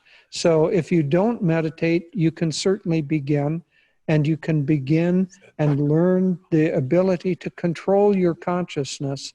And then when you're challenged, you will have the ability to rise above anything. As Yogananda said, the yogi should be able to stand unshaken amidst the crash of breaking worlds. And I'll add one more point about how to stay positive, and that's associate with positive people. And you may say, well, I'm in lockdown now, but here you are watching us virtually. Tune in to Ananda. There's, if you don't know, there are every day, almost every hour of every day, from Italy, from India, from throughout America, satsangs and discourses are being shared, many of them, most of them free of charge. But be with positive people to the full extent that you can. Swami Kriyananda was a remarkable example of living all the time with joy. There was a period in his life, he was living in India. Dharmadas and Nirmala were there at the time, and his health began deteriorating very badly. And they didn't know what was wrong, and they took him to a local hospital, which was not a very good hospital, unfortunately. The doctors were good, but the physical plane was not that great. And they said, you're in kidney failure, and you're going to die unless we do dialysis. We have to start right away.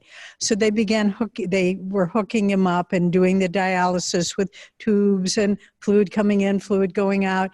And we were in America, and we were so worried about him because his nurse was telling us, they don't know if he's going to make it. So at a certain point, we called his nurse, who is a devotee, a wonderful soul, Miriam, and said, how are things going? And she said, well, I'm standing in Swami's room right now. Would you like to speak with him? And we said, oh, by all means. So he got on the phone and he was laughing. And he said, people tell me I look like a plate of pasta because of all the tubes coming out. I mean, we were just flabbergasted at his ability to laugh at that moment. So be with other positive people to the full extent that you can. Don't you notice that maybe you're feeling, kind of basically positive, and then you get on the phone from somebody, oh, it's so terrible, I can't stand this lockdown, I have to get out and go out and shop or whatever it is, and all of a sudden, boom, what happens to your energy? Down in the bottom. But on the reverse, you talk with someone and said, oh, I had such a great day today. I called two of my friends who were really worried and sick, and I gave them energy, and we just, and then boom, where's your energy? It goes up. So with, with everything that Jyotish was saying, also hang out with other positive people. Thank you. The next question is also for Jyotish and Devi. In times like this, is it more important to concentrate on sadhana on your own or spend time in serving others who need help? Well, the two are not contradictory.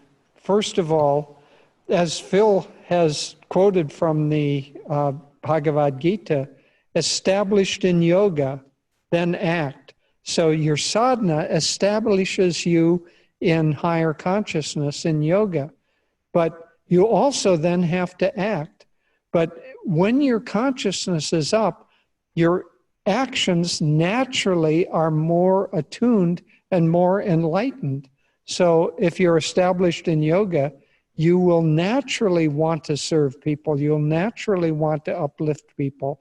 You'll naturally act in harmony with the laws of the universe. A yogi does not need a criminal court system. He does not need judges and lawyers because his actions will be in harmony. Now, he may be attacked by others. So Yogananda had to defend himself, but he didn't act out of dharma at any time because he was established in yoga. But you have to raise your consciousness and then act, and both are equally a part of what's needed, especially during times of difficulty like this. So balance both. Okay, I'm going to not answer a question, but ask a question. And this is a question for our friend Phil. Phil, in writing the biography of Swamiji, of Master of Yoganandaji, what was your share one story that was very inspiring to you? Oh boy, you're putting me on the spot. There were so many, my God, what would be? You know what moved me a lot? I have to say, this is the first thing that comes to mind. There are many, many stories, and And one of the interesting things about doing the research was finding stories that hadn't been in print before. And some of them were just humorous. Some of them were more interesting. But I was deeply moved by reading his account of his year in India when he returned for the first and what turned out to be the only time after he came to America. It was right in the middle, pretty much, of he was here from 1920 till his passing in 1952. This was in 1935 and 6. When he saw his family, you know, a lot of orders of renunciates give up any connection to their previous life. But Yogananda's lineage was not like that. And so he had an ongoing relationship with his family. It was deeply moving to me to see, from the perspective of a yogi, a renunciate, the depth of love and the deep feelings of devotion that he had, especially to his father, and that his father had to him.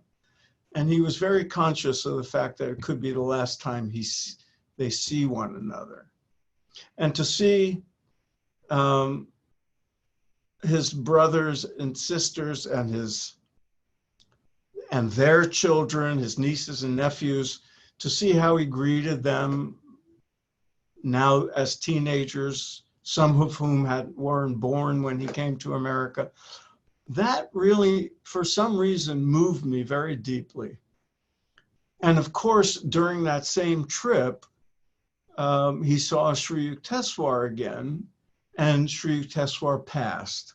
And the story of him trying to get to see Sri Yukteswar before he passed, knowing he having heard that it was imminent, and not getting there in time, I just found all that really, really moving. As you might, for any human being having those kind of family bonds and a special bond with a guru. But coming from a renunciate who was supposed to be detached from such things, and no doubt inwardly he was at least somewhat detached, more than most of us would be, but not detached in the sense of being indifferent. He cared deeply. He loved them deeply. He felt deeply.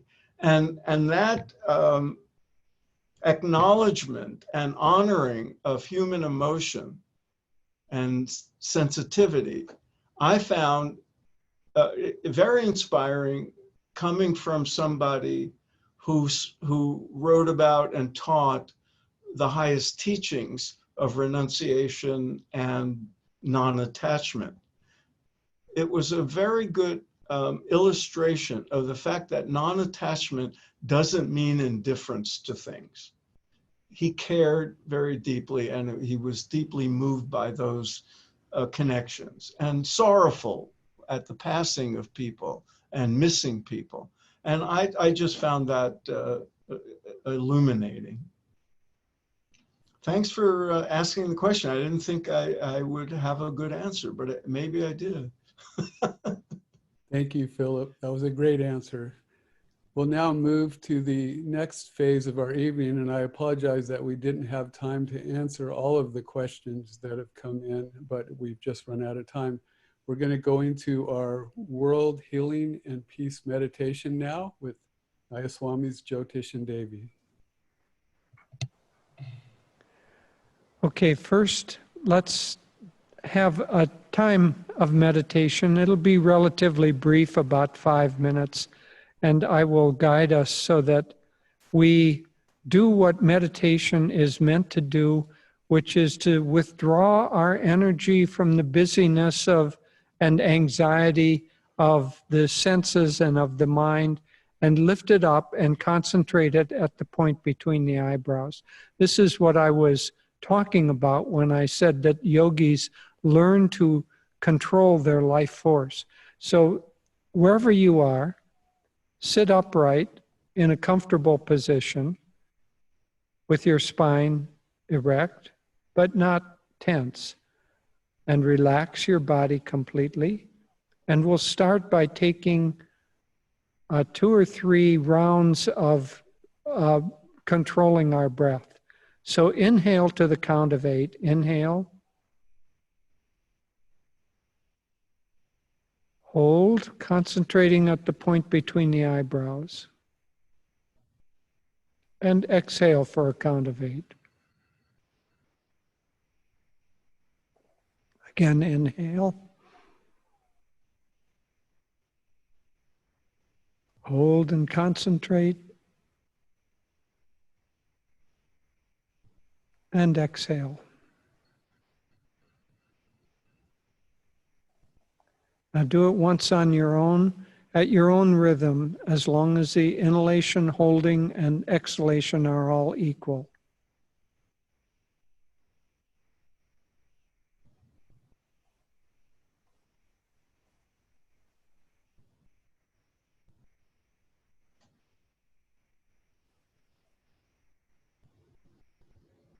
Now inhale and tense your whole body and throw the breath out and relax. Yogananda said this helps to release unconscious tensions.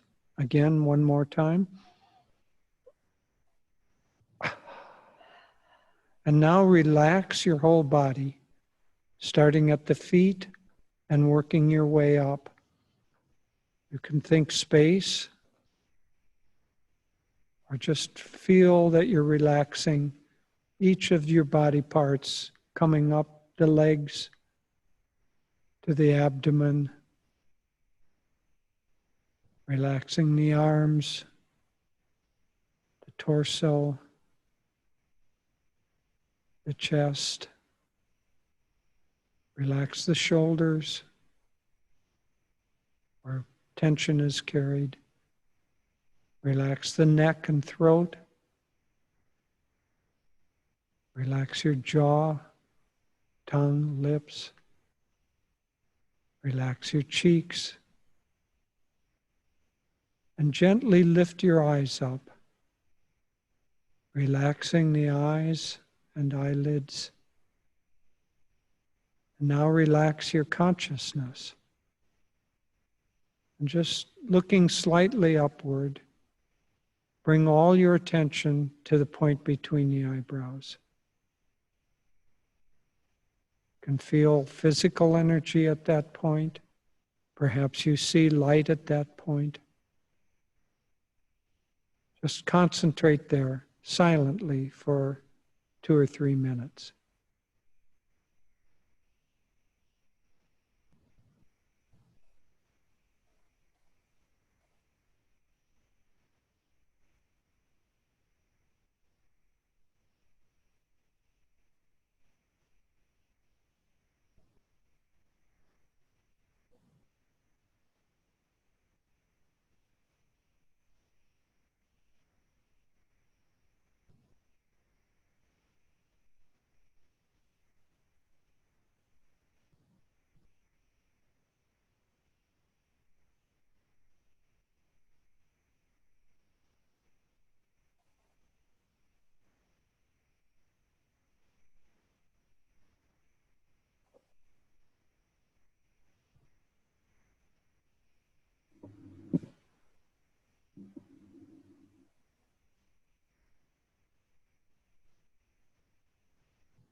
Now, continuing to keep your attention at the point between the eyebrows, keeping your mind calm, your body relaxed. Feel that the light of yoga that Yogananda brought to this world, feel it first filling your mind, spreading from the point between the eyebrows, filling your brain with calmness and wisdom, understanding how to deal with all of life's challenges. Now feel the light of yoga, the light of Yogananda filling your heart. Feel a warm circle of energy, of light, expanding out, vibrating in the middle of your being, awakening your inherent compassion, your inherent acceptance of all, your innate joy in your own self, and with heart and mind filled with the light of Yogananda, of the divine consciousness. Feel that your whole being is a radiant globe of light, expanding, filling the room in which you sit.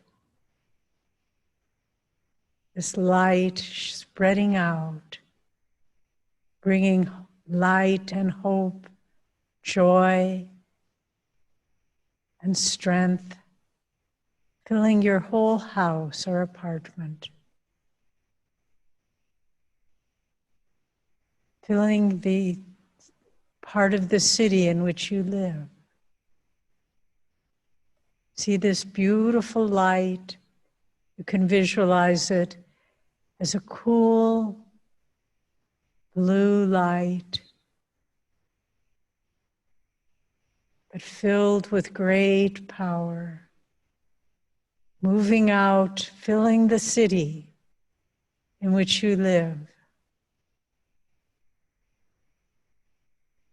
filling it with hope and healing and peace and strength.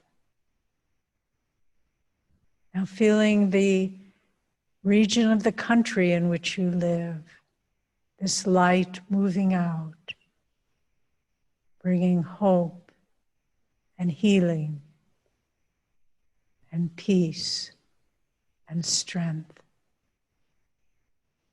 Feel it moving across the country in which you live, bringing to the hearts of troubled people everywhere hope and healing and peace and strength. Now see it moving across oceans, not just people, but all life, plants and animals, birds, fish, everything. Bathed in this light of healing, of hope and healing and peace and strength.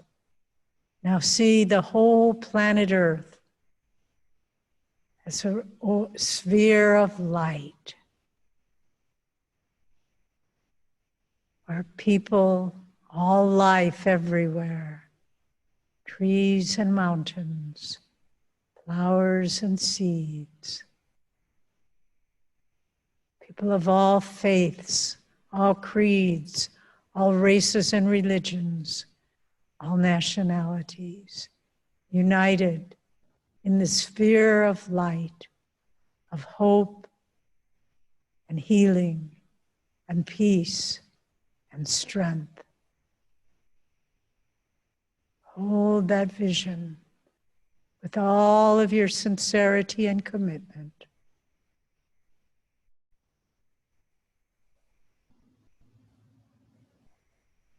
Let's rub our hands together, generating energy, and chant Om and send out this wave, this light of yoga that Yogananda brought into the world. Om. Om.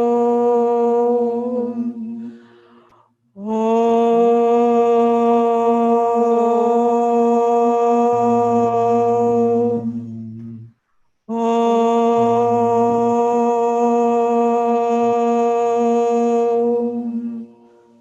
Om. Peace. Amen.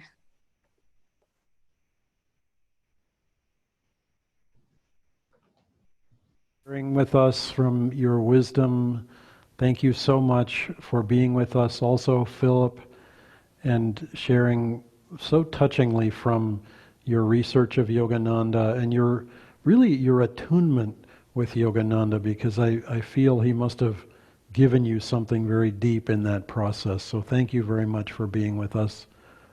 We'd like to share with all of you that there are a number of ways that we can stay connected, and those who are, since I'm speaking to a worldwide audience, not just a local audience here in Sacramento, we offer Sunday services, including tomorrow morning, online. As Jyotish and Devi were mentioning earlier in one of the questions they answered, so many things around the world are now available online from all over, and so we'll offer that every week, as we do always, streamed live. We have many classes, some meditation classes coming in May and in June in particular, and on.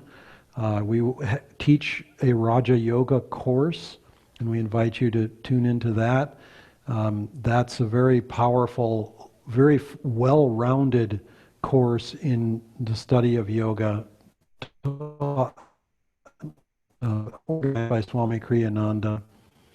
We have yoga teacher training. We teach and we train people for Kriya Yoga initiation, the initiation that Yogananda himself gave, and in the tradition that he taught.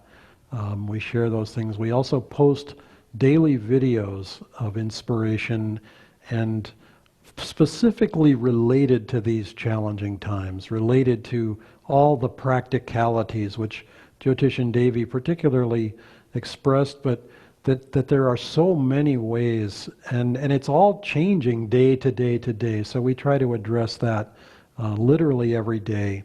We have daily yoga that's happening again online. Lots of guided meditations. Our morning sadhanas are streamed live Monday through Friday from 6 a.m. till 8 a.m. Special events include a tribute to Swami Kriyananda. His birthday falls on this coming Tuesday, May 19th. We'll have a program beginning at 7 o'clock p.m. going until 8:30, again streamed live, and you're welcome to join us for that. All of these things are listed on our website, www.anandasacramento.org, and we invite you to tune into those things from that website.